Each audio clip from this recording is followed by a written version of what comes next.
आज होता गुरुवार आणि आईने 9 गुरुवारचे व्रत केलेले आहे. त्यातला आज आईचा 7वा गुरुवार होता. त्यासाठीच आईने इथे छान अशी पूजा मांडून घेतली होती आणि मग फुलं घेऊन आली आणि फुलांचा हार बनवत होती. आणि इथे क्रिशा बघा कशी रांगोळी खेळते. आता काय करणार, ऐकतच नव्हती. मग ती रांगोळी घेतली की रडत होती, म्हणून आईने तिला शेवटी रांगोळी खेळायलाच दिली. आणि इथे आईने छान असा हार बनवून घेतला आणि स्वामींना घातला.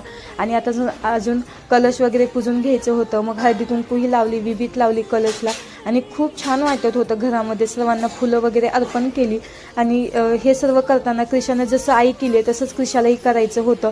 आता आईनं जसं पाणी लावलं तसंच तिनं केलं आणि लगेच हळदी कुंकूही लावली.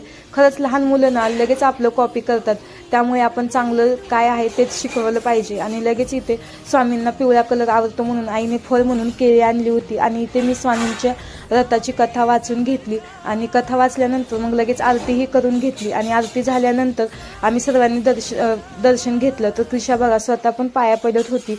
जसं आपण करतो ना तसंच मुलं पण करतात, हे मात्र खरं आहे. आणि लगेच इथे जिलेबीचा प्रसाद दाखवला. तर असा होता आजचा दिवस स्वामींसाठी. कसा वाटलं तुम्हाला हे